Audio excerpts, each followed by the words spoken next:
మనం వినబోతూ ఉన్నాం. నిజంగా ఇటువంటి కూడికలు మనకెంతో ఆశీర్వాదకరంగా దేవుడు చేస్తున్నాడు. ఎప్పుడు మనం ఆశీర్వదించబడతాము అంటే ఈ కూడిక వెనక దేవుని ఉద్దేశం ఏదైతే ఉందో దాన్ని మనం గుర్తించినప్పుడు, గ్రహించినప్పుడు ఇది మనకు ఆశీర్వాదకరంగా ఉండగలుగుతుంది. లేకుంటే ఆనవాయితీగానే మిగిలిపోతుంది. రాత్రి దేవుడు మనతో మాట్లాడబోతూ ఉన్నాడు. మరి మరణించినటువంటి మనిషి ఎక్కడికి వెళ్తాడు, ఏమైపోతాడు అనేటువంటి విషయాలు ఈ సందేశంలో మనము నేర్చుకోబోతూ ఉన్నాం. పిల్లలు, దశలోనికైలకు రాసిన మొదటి పత్రిక 4వ అధ్యాయము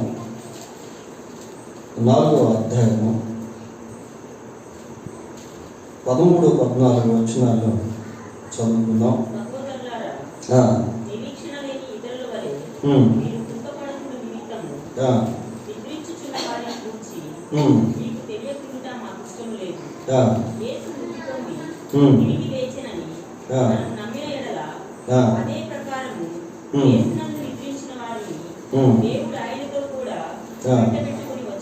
చాలు. ఇలా దశలోనికైలకు రాసిన మొదటి పత్రిక 4వ అధ్యాయము 13వ వచనం నుంచి చివరి వచనం వరకు మనం గమనించినట్లయితే ఇందులో మరణించినటువంటి వారిని గురించి పౌలు ఎంతో స్పష్టంగా తెలియజేశాడు.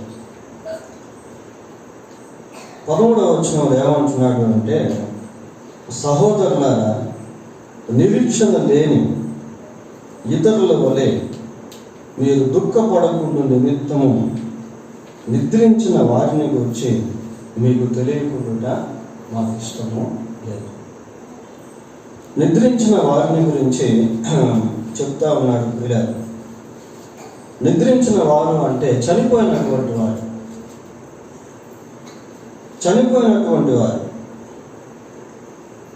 ఈ చనిపోయినటువంటి వారిని గురించి నిరీక్షణ లేనటువంటి వారు ఎంతో దుఃఖాన్ని అనుభవిస్తారు. నిరీక్షణ లేని ఇతరులతో మీరు దుఃఖపడకుండా నిమిత్తము, ఇతరుల వలె దుఃఖపడకుండా నిమిత్తము. వీళ్ళ మరణము అనేటువంటిది చాలా దుఃఖకరమైనటువంటి సంఘటన. దాని ఇన్ఫ్లుయెన్స్ ఏంటి అంటే కొన్నిసార్లు చాలా భయంకరంగా పనిచేస్తూ ఉంటుంది. మనం బాగా ప్రేమించేటువంటి వారు, మనల్ని బాగా ప్రేమించినటువంటి వారు, మనకు సమీపంగా ఉన్నటువంటి వారు, వారి తల్లిగారైనా, తండ్రి అయినా, భార్య అయినా, భర్త అయినా, పిల్లలైనా, అన్నదమ్ములైనా, కొన్నిసార్లు బంధువులైనా, స్నేహితులైనా, ఎవరైనా చనిపోతే ఆ దుఃఖం చాలా ఘోరంగా ఉంటుంది. పిల్లలు, కొన్ని సంఘటనలు ఎలా ఉంటాయి అంటే ఈ చనిపోయినటువంటి వారిని గురించి బ్రతుకున్నటువంటి వారు ఆలోచించి డిప్రెషన్లో కూడా కొన్నిసార్లు వెళ్ళిపోతారు. కొద్దిమంది విపరీతంగా ఆలోచించి మైండ్ అప్సెట్ అయిపోయినటువంటి వాళ్ళు కూడా లోకంలో ఎంతో మంది ఉన్నారు. పిల్లలు, అంటే the influence of death is severe for human beings. కొన్నిసార్లు చనిపోయినటువంటి వారిని గురించి విపరీతంగా ఆలోచించి హార్ట్ అటాక్ వచ్చి చనిపోయిన వాళ్ళు కూడా ఉన్నారు. ఇంకొన్ని ప్రాంతాల్లో చనిపోయినటువంటి వారిని జీర్ణించుకోలేక వాళ్ళు కూడా ఆత్మహత్య చేసుకొని చనిపోయిన వాళ్ళు ఉన్నారు. అంటే మరణం యొక్క ప్రభావము అంత భయంకరంగా ఉంటుంది. ఇక్కడ ఏదో సింపుల్గా దుఃఖపడకుండా నిమిత్తం అని చదువుతున్నాము. ఆ దుఃఖంలో ఉన్నటువంటి స్ట్రెంగ్త్ అలాంటిది. అయితే పౌలు ఒక మంచి మాట చెప్తున్నాడు. ఏమంటున్నాడంటే, నిరీక్షణ లేని ఇతరుల వలె ఇతరులు అంటే దేవుణ్ణి ఎరగనటువంటి వారు, యేసు ప్రభువుని గురించి తెలియనటువంటి వారు,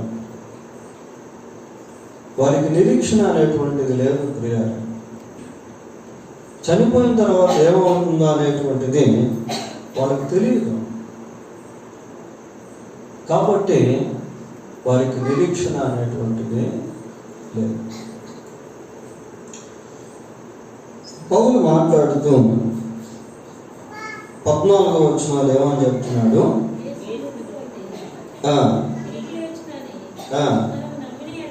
చాలా కింద వచనంకి వచ్చేసరికి యేసు ప్రభువుని గురించి చెప్తాను. మరణముల గురించి దేవుడు చాలా స్పష్టంగా వాక్యంలో తెలియజేశాడు. ప్రభువుని ఎరగనటువంటి వారికి నిరీక్షణ అనేటువంటిది లేదు. But God has revealed what happens after death in the Bible from the Holy Spirit. దేవుడు పరిశుద్ధాత్మ ద్వారా తన వాక్యము ద్వారా మరణించినటువంటి మనిషిని గురించి చాలా స్పష్టంగా తెలియజేశాడు. అసలు మరణం అంటే ఏంటి, చనిపోయిన తర్వాత మనుషులు ఎక్కడికి వెళ్తారు, చనిపోయిన తర్వాత మనుషులు ఏ విధంగా జీవిస్తూ ఉంటారు, చనిపోయిన తర్వాత వారికి ఎటువంటి శరీరాలు ఇవ్వబడతాయి, చనిపోయిన తర్వాత వారు ఏ ప్రదేశానికి వెళ్తారు, ఇలాంటి విషయాలు బైబిల్లో చాలా స్పష్టంగా దేవుడు రాయించాడు. సరే, 14వ వచనంలో ఏమని చదువుతున్నాము అంటే, యేసు మృతి పొంది తిరిగి లేచెనని మనము నమ్మిన ఎడల. ఇది చాలా చాలా ప్రాముఖ్యం ప్రియులారా. మరణించని మనిషికి మరణించిన తరువాత జరగబోయేటువంటి దానికి సంబంధించిన గమ్యము ప్రభు యొక్క మరణములో దాగి ఉంది. కనుక మనిషి మరణించక ముందు ప్రభువుని గురించి తెలుసుకోవాలి. ఇక్కడ యేసు ప్రభువుని గురించి మాట్లాడుతూ ఉన్నాడు. యేసు మృతి పొంది మృతి నుండి తిరిగి లేచనని మనము నమ్మిన. యేసుక్రీస్తు ప్రభువు కూడా చనిపోయాడు. చనిపోయినటువంటి ప్రభువు తిరిగి లేచాడు ప్రియులారా. యేసు ప్రభు మరణించి తిరిగి లేచాడు. ఆయన మానవుడిగా మరణించి దేవుడిగా తిరిగి లేచాడు. దైవ మానవుడు యేసు ప్రభు మనిషిగా మరణించాడు, దేవుడిగా తిరిగి లేచాడు. అయితే యేసు ప్రభు ఎందుకు చనిపోయాడు? ఇప్పుడు ఒక ప్రశ్న ప్రియులారా. ఈ ప్రశ్నకు జవాబు లోకంలో అందరికీ తెలియాలి. ఆయన ఏదో సిలువ వేస్తే చనిపోయాడని కాదు, అసలు ఎందుకు సిలువ వేయబడ్డాడు? యేసు ప్రభు యొక్క మరణానికి ఒక మహోత్తరమైనటువంటి కారణం అనేది ఉంది. కొరింథీయులకు రాసిన మొదటి పత్రిక 15వ అధ్యాయము, కొరింథీయులకు రాసిన మొదటి పత్రిక 15వ అధ్యాయము 3వ వచనాన్ని చదువుకున్నాం.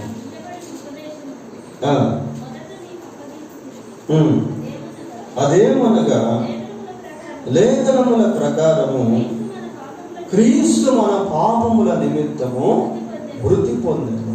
ఇది చాలా ఇంపార్టెంట్ ప్రియులారా. ఎందుకు అంటే యేసు ప్రభు యొక్క మరణము వెనక ఉన్నటువంటి కారణం తెలియకపోతే మన మరణానికి అర్థం అనేటువంటిది ఉండదు. ఆయన మన పాపముల కొరకు మరణించాడు, సమాధి చేయబడి లేఖనముల ప్రకారము 3వ రోజు తిరిగి లేచాడు. యేసు ప్రభు మన పాపముల కొరకు మరణించి 3వ రోజు తిరిగి లేచాడు. ప్రకటన గ్రంథం 1వ అధ్యాయము, ప్రకటన గ్రంథం 1వ అధ్యాయము 18వ వచనం చదువుకున్నాం.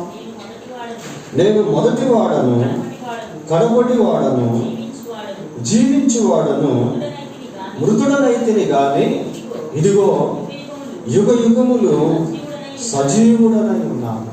ఇక్కడ యేసు ప్రభు తన మరణ పునరుద్ధానములను గురించి మాట్లాడుతూ ఉన్నాడు.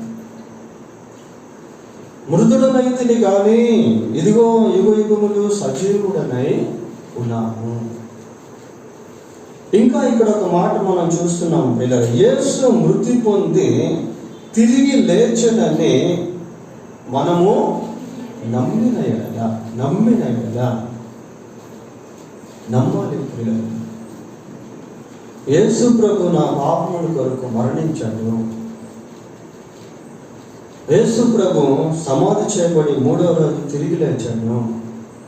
ఈ సత్యాన్ని మనం విశ్వసించాలి. ఎప్పుడు అంటే మరణించక ముందు. నీవు నమ్మిన ఎడల లేక మనము నమ్మిన ఎడల అని పౌలు అవుట్ ఆఫ్ కాంటెక్స్ట్ లాగా అనిపించే విధంగా ఈ మాటలు తీసుకొచ్చి మధ్యలో జోడిస్తా ఉన్నాడు. ఈ మాటలు ఈ వచనాలకు పునాది రాళ్ళు పిల్లలు. కనుక మరణం తర్వాత ఏం జరుగుతుంది అని తెలుసుకోవాలంటే మొట్టమొదటిగా యేసు ప్రభు యొక్క మరణం గురించినటువంటి అవగాహనలోకి మనం రావాలి. యేసు మృతి పొంది తిరిగి లేచదని మనము నమ్మిన ఎడల రోమాపత్రిక 10వ అధ్యాయము 9-10 వచనాలు. అదేమనగా యేసు ప్రభువు అని నీ నోటితో ఒప్పుకొని దేవుడు మృతుల్లో నుండి ఆయనను లేపెనని నీ హృదయమందు విశ్వసించిన ఎడల నీవు రక్షింపబడుదువు. ప్రియుల, మనం చనిపోకముందే ఈ రక్షణ అనుభవంలోనికి రావాలి, రక్షింపబడే అనుభవంలోనికి రావాలి. ఏదైనగా నీతి కలుగునట్లు మనుష్యుడు హృదయంలో విశ్వసించును, రక్షణ కలుగునట్లు నోటితో ఒప్పుకొనును. అపోస్తుల కార్యములు 2వ అధ్యాయము 38వ వచనం కూడా చదువుకుందాం. మీరు మారు మనసు పొంది పాప క్షమాపణ నిమిత్తము ప్రతివాడు యేసుక్రీస్తు నామమున బాప్తిస్మము పొందండి. పాప క్షమాపణ నిమిత్తము. ప్రియులైన, మనిషి మరణించక ముందు పాప క్షమాపణ అనేటువంటిది పొందుకోవాలి. పాప క్షమాపణ పొందకుండా మనిషి చనిపోతే అతనిలో ఉన్నటువంటి ఆత్మ నిత్య నరకానికి వెళ్ళిపోతుంది.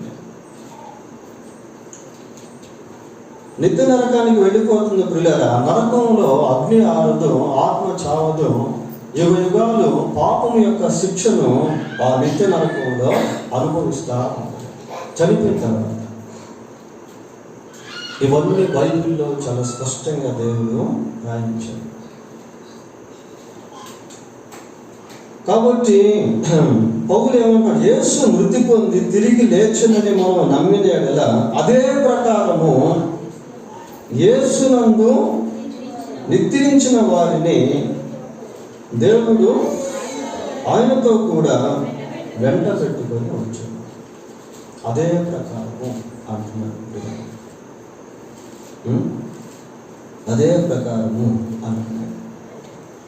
అంటే యేసు ప్రభు మరణించి తిరిగి లేచాడు అని మనం విశ్వసించి మరణించినట్లయితే మనల్ని ప్రభువు వెంట పెట్టుకొని వస్తాడు. ఏమంటారు? అదే ప్రకారము యేసునందు నిద్రించిన వారిని మళ్ళీ నిద్రల గురించి మాట్లాడుతూ ఇంకొక పదం అనేటువంటిది ఇక్కడ యాడ్ చేస్తాను. యేసునందు నిద్రించు అంటే చనిపోయేటువంటి సమయంలో యేసు నందు ఉండి చనిపోవాలి. యేసు ప్రభునందు విశ్వాసం ఉంచి చనిపోవాలి. అప్పుడు ఆ మరణం ఏమవుతుంది అంటే it will become a blessing for us. Whenever we die in faith in Christ, being in faith in Christ, యేసుక్రీస్తునందు విశ్వాసం ఉంచి మరణించినప్పుడు ఆ మరణం మనకు ధన్యత అయిపోద్ది. ప్రకటన గ్రంథం 14వ అధ్యాయము 13వ వచనం చూడండి. ప్రకటన గ్రంథం 14వ అధ్యాయం 13వ వచనం. ప్రభువునందు మృతులు ధన్యులు. ఎవరు ధన్యులు అంటే మృతులు ధన్యులు కాదు, ప్రభువునందు మృతులు ధన్యులు. అంటే యేసుక్రీస్తునందు విశ్వాసం ఉంచి చనిపోయేటువంటి వారు ధన్యులు. యేసుక్రీస్తునందు విశ్వాసం ఉంచి పాప క్షమాపణ పొందినటువంటి వారు ధన్యులు. యేసు ప్రభు యొక్క రక్తంలో కడగబడి పరిశుద్ధపరచబడినటువంటి వారు ధన్యులు.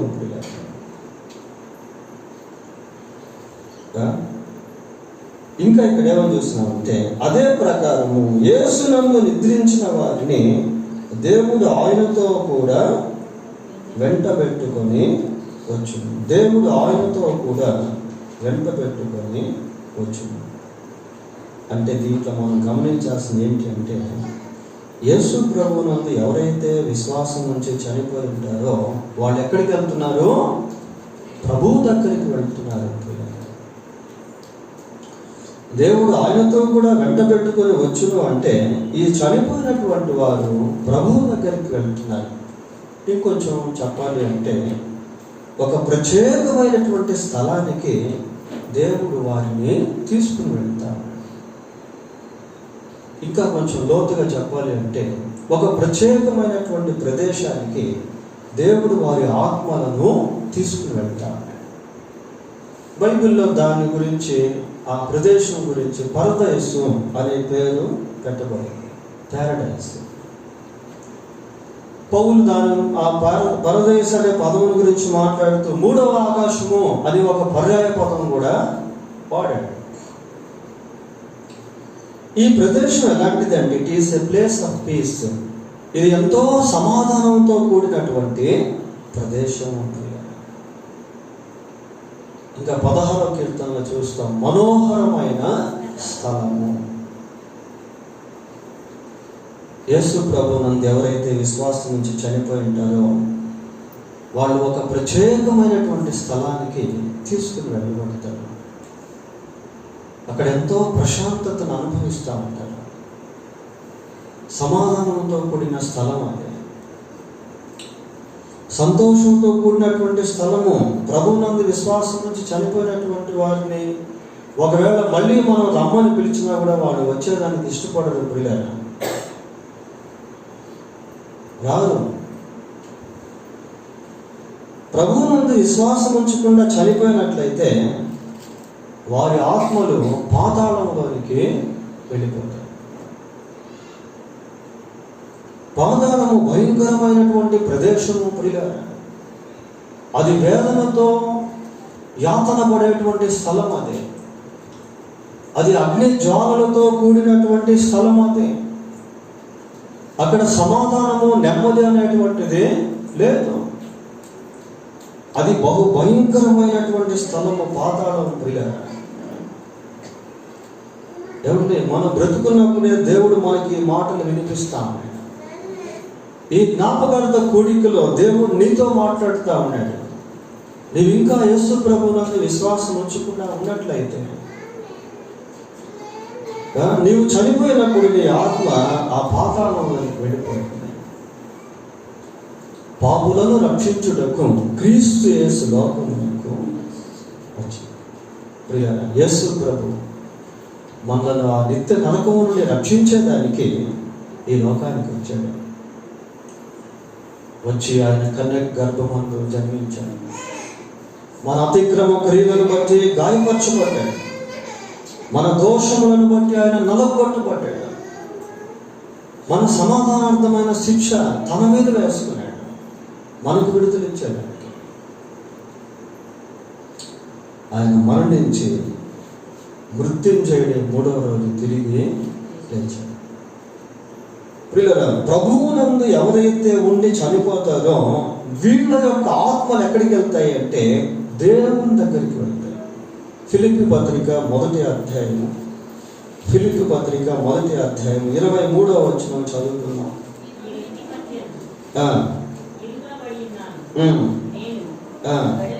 నేను వెడలిపోయి క్రీస్తుతో కూడా ఉండవలనని నాకు ఆశ. నేను వెడలిపోయి అంటే నేను చనిపోయి, నేను మరణించి, నేను నిద్రించి, నేను చనిపోయి క్రీస్తుతో కూడా ఉండాలనేటువంటి ఆశ నాకు. ప్రియులారా, మరణం అనేటువంటిది ప్రతి ఒక్కరికి సంభవిస్తుంది. ఈ రాత్రి బ్రతుకున్నటువంటి మనము ఒకానొక రోజు ఒక్కొక్కరము మన జీవితాన్ని వదిలేసి వెళ్ళిపోవాలి. కానీ మరణించక ముందే మనం మరణానికి సిద్ధపడాలి పిల్లలు. అందుకే ఈ జ్ఞాపకాలతో కూడిక చనిపోయినటువంటి వారికి కాదు, ఇవి బ్రతుకున్నటువంటి వారికి.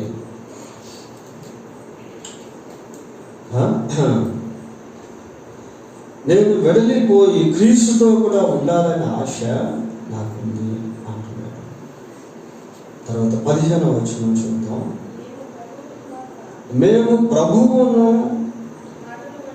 ప్రభువు మాటను బట్టి మీతో చెప్పున్నదేమనగా, ప్రభువు మాటను బట్టి అంటున్నాడు పిల్లలు. It is not our own words but from the lord.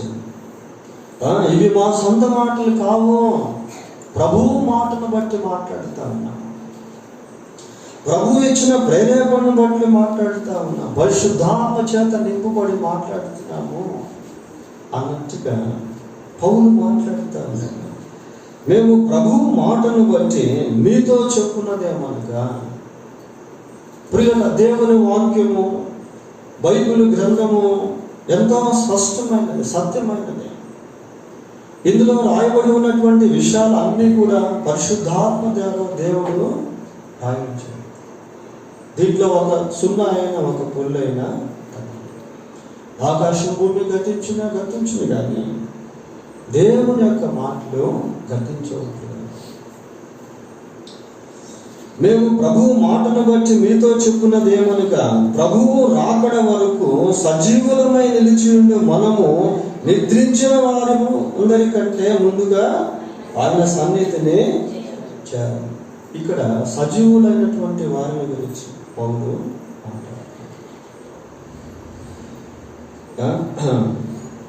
నిద్రించిన వారు సజీవులు అంటే చనిపోయినటువంటి వారు, బ్రతుకున్నటువంటి వారు. 16వ వచనం చదువుతాం. ఆర్భాటముతోనూ ప్రధాన దూత శబ్దముతోనూ దేవుని బూరతోనూ పరలోకము నుండి ప్రభువు దిగి వచ్చును. ప్రియుల యేసు ప్రభు యొక్క రాకడను గురించి పౌలు మాట్లాడుతా ఉన్నాడు. పరలోకము నుండి ప్రభువు దిగి వచ్చును, పరలోకము నుండి ప్రభువు దిగి వచ్చును. Jesus is coming soon. ప్రభువు త్వరగా రాబోతూ ఉన్నాడు. ప్రభువు పరలోకానికి ఆరోహణ వెళ్ళిపోయాడు. ఇప్పుడు పరలోకంలో ఉన్నాడు యేసుక్రీస్తు ప్రభు. ఆయన రాబోతూ ఉన్నాడు. పరలోకము నుండి ప్రభువు దిగి వచ్చును, క్రీస్తునందుండి మృతులైన వారు మొదట లేతురు. ఇది చాలా ప్రాముఖ్యమైనటువంటి వచన భాగం. క్రీస్తునందుండి మృతులైన వారు మొదట లేతురు. క్రీస్తునందుండి మృతులవడం అంటే చనిపోయేటువంటి సమయంలో క్రీస్తులో ఉండి చనిపోవడం. ప్రియంగా పాపంలో ఉండి చనిపోయినట్లయితే వాడు దేవుని రాజ్యంలోనికి రాలేను. యేసు ప్రభు ఒక మాట ఉన్నాడు, ఏమన్నాడంటే, మీరు మీ పాపంలోనే ఉండి చనిపోవుదురు కనుక నేను వెళ్ళు స్థలానికి మీరు రాలేరు. యోహాను సువార్తలో ఉంటుంది అన్నమాట. మీరు మీ పాపంలోనే ఉండి చనిపోవుదురు కనుక నేను వెళ్ళు స్థలానికి మీరు రాలేరు. చాలా మంది పాపంలో ఉండి చనిపోతారు. తాగుబోతులుగా, వ్యభిచారులుగా, నరహంతకులుగా, విగ్రహారాధికులుగా, అపవిత్రులుగా, దొంగలుగా, మాంత్రికులుగా ఉండి చనిపోతారు. ప్రియ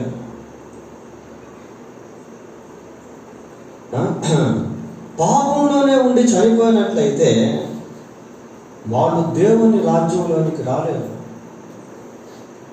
కొరింథీయులకు రాసిన మొదటి పత్రిక 6వ అధ్యాయం 9వ వచనం చూడండి. 6వ అధ్యాయం 9వ వచనం.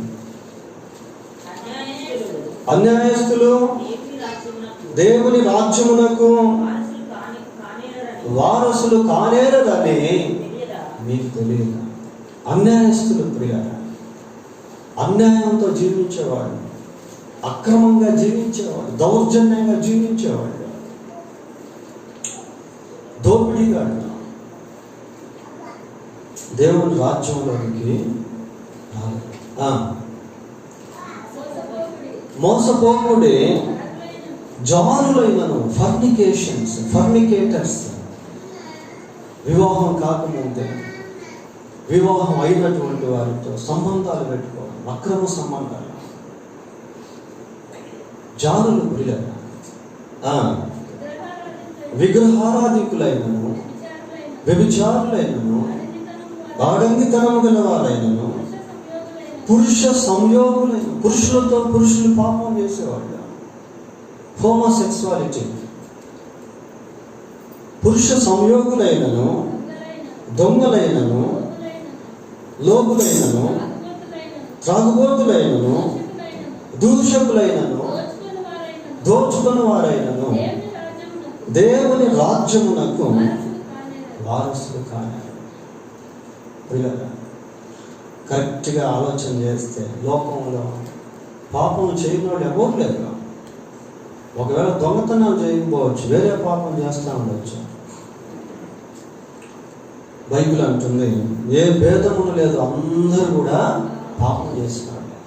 There is no any difference in this world, everyone comes. అందరూ కూడా పాపం చేసినటువంటి వాళ్ళు. ఈ పాపం చేసినటువంటి వాళ్ళు దేవుని రాజ్యంలోనికి ఎంత మాత్రం ప్రవేశించలేరు ప్రియులారా. కాబట్టి యేసుక్రీస్తు ఈ లోకానికి వచ్చి మనుషులందరి కొరకు, మనుషులందరి పాపముల కొరకు ఆయన చనిపోయాడు. సిలువలో తన రక్తాన్ని చిందించి చనిపోయాడు. రక్తం చిందింపకపోతే మనకు పాప క్షమాపణ లేదు. రక్తం చిందింపకుండా మానవ పాపానికి క్షమాపణ అనేటువంటిది లేదు ప్రియులారా. గొర్రెల యొక్క, మేకల యొక్క రక్తము పాపములను తీసివేయుట అసాధ్యము. It is impossible to take away the sin from human beings by the blood of animals, cattle. యేసు ప్రభు యొక్క పరిశుద్ధమైన రక్తము ద్వారా మానవాళికి విమోచనం అనేది. పేతురు రాసిన మొదటి పత్రిక 1వ అధ్యాయము 18వ వచనం. పేతురు రాసిన మొదటి పత్రిక 1వ అధ్యాయం. పితృ పారంపర్యమైన మీ వ్యర్థ ప్రవర్తనను విడిచిపెట్టినట్లుగా వెండి బంగారముల వంటి క్షయ వస్తువుల చేత మీరు విమోచింపబడలేదు, కానీ అమూల్యమైన రక్తము ద్వారా, అనగా నిర్దోషమును నిష్కలంకమునకు గొర్రెపిల్ల వంటి క్రీస్తు రక్తము చేత విమోచింపబడింది. ప్రియులారా, యేసు ప్రభు యొక్క అమూల్యమైనటువంటి రక్తము ద్వారా మనం విమోచించబడ్డాము. ఎవరైనా ప్రభువుని నమ్ముకోవచ్చు. ఎవరు ప్రభు దగ్గరికి వచ్చినా ఆయన వారిని చేర్చుకుంటాడు. అందరికీ ఆయన దగ్గర పాప క్షమాపణ కలదు. ఎవరు కూడా నరకానికి వెళ్ళాల్సిన పని లేదు. అందరూ కూడా పరలోకానికి వెళ్ళొచ్చు. ప్రియులారా, ప్రభువునందు విశ్వాసం ఉంచితే దేవుడు నిన్ను క్షమిస్తాడు. దేవుడు నిన్ను క్షమిస్తే నీవు చనిపోయిన తర్వాత దేవుని రాజ్యంలోనికే వెళ్తావు, కానీ నరకానికి వెళ్ళవు. ఇక్కడ ఏమని చెబుతున్నాము అంటే, క్రీస్తునందు ఉండి మృతులైన వారు మొదట్లో, అంటే చనిపోయేటువంటి ఆ మూమెంట్స్ చాలా ఇంపార్టెంట్. కొద్దిమంది వెళ్తూ ఉంటారు, అకస్మాత్తుగా చనిపోతారు. పిల్లలు హార్ట్ అటాక్ వచ్చి చనిపోతారు, యాక్సిడెంట్స్ అయిపోయి చనిపోతారు. నిద్రపోతూ ఉంటారు, ఎక్కడో భూకంపాలు వస్తాయి, ఎర్త్క్వేక్స్ వస్తాయి, చనిపోతారు. హఠన్ మరణాలు.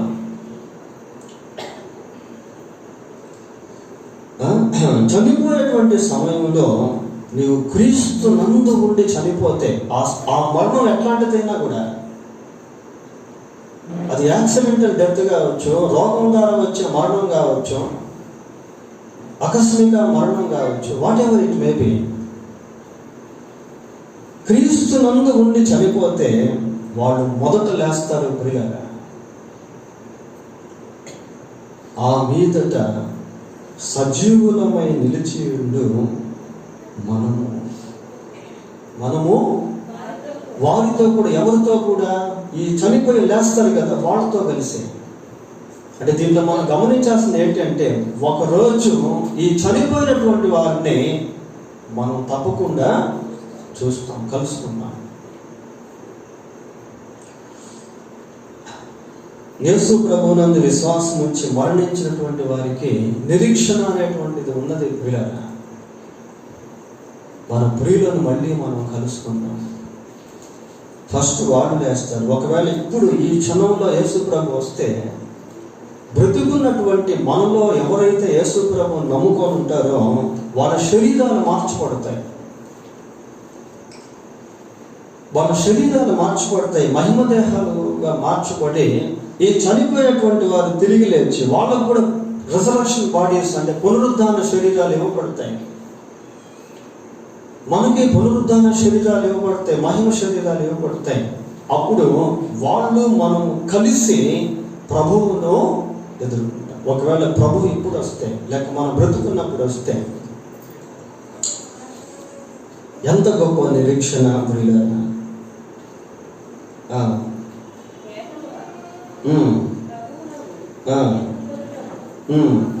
ఆకాశ మండలమునకు మేఘముల మీద కొనిపోబడుతుము కాగా మనము సదాకాలం ప్రభువుతో కూడా ప్రియులారా, ఎప్పుడు ప్రభువుతో, యేసు ప్రభువుతో చనిపోయిన తర్వాత ఉండడం ఎంత గొప్ప భాగ్యము. ప్రకటన గ్రంథం 21వ అధ్యాయము, మనం ముగింపులోకి వచ్చాం. ప్రకటన గ్రంథం 21వ అధ్యాయము 3వ వచనం చదవండి.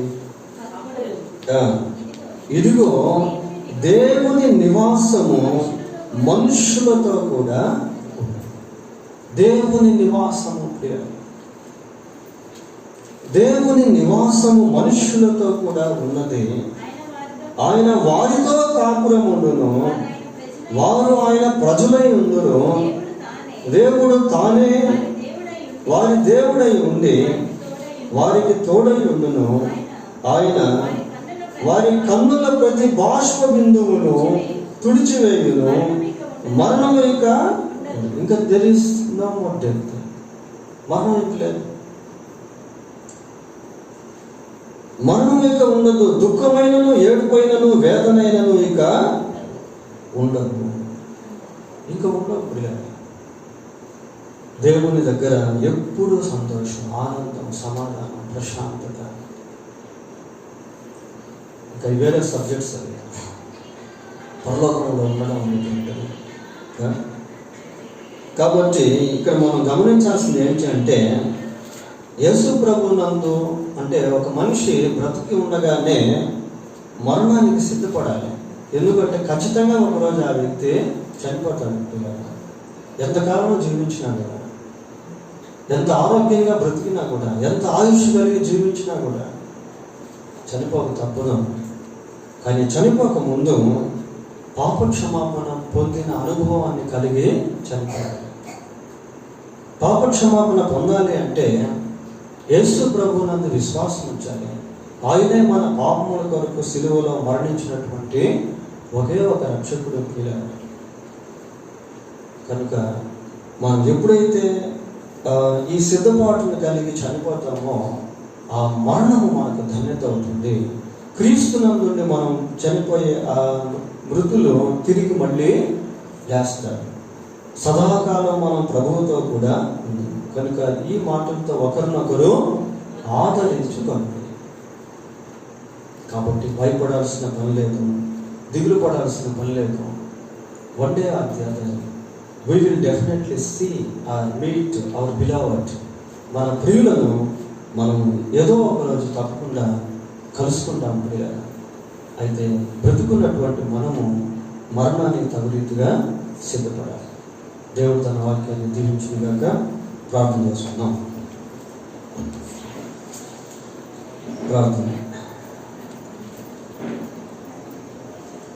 కనికరమూలిన మా తండ్రి, పరిశుద్ధాత్మ దేవ, మీకు వందనాలు, స్తోత్రాలు. ఈ రాత్రి ఈ స్థలానికి వచ్చిన ప్రతి ఒక్కరిని బట్టి మీకు స్తోత్రాలు చెల్లిస్తూ ఉన్నాం. అందరూ మీ వాక్యాన్ని విన్నారు నాయన. మీ కార్యాన్ని దయతో జరిగించండి ప్రభా. మీ పాదాలు పట్టుకుంటా ఉన్నాం, వేడుకుంటా ఉన్నాం. ఈ జ్ఞాపకార్థ కూడికను కూడి వచ్చిన ప్రతి ఒక్కరికి కూడా దీవెనకరంగా చేయండి నాయన. ఇక్కడున్న మమ్మల్ని అందరినీ కూడా మీరు ప్రేమిస్తూ ఉన్నావు. మా అందరి కొరకు కూడా సిలువలో ప్రాణం పెట్టావు నాయన. మేము పాపులమే, దోషులమే నాయన. మీ సన్నిధిలో నిలువజారం ప్రభా. పరలోకంలో ప్రవేశించలేము. ఆ నిత్య నరకమే మా యొక్క గతి, మా యొక్క గమ్యస్థానం. అయితే మీరు మమ్మల్ని ప్రేమించారు నాయన. మా కొరకు సిలువలో ప్రాణం పెట్టావు, రక్తం కార్చావు. మీరు మూడవ రోజు తిరిగి లేచావు ప్రభా. అందుని బట్టి మీకు స్తోత్రాలు. కనుక ఈ రాత్రి ఇక్కడికి వచ్చిన ప్రతి ఒక్కరిని దర్శించండి. మీరందరూ కూడా ఒకరోజు మీ నిత్యరాజ్యంలో కనబడినట్లుగా చేయండి.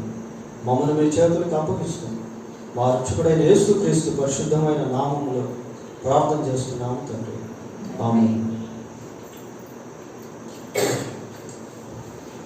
ఏమో సాక్ష్యం ఉందా? సాక్ష్యం ఉందా?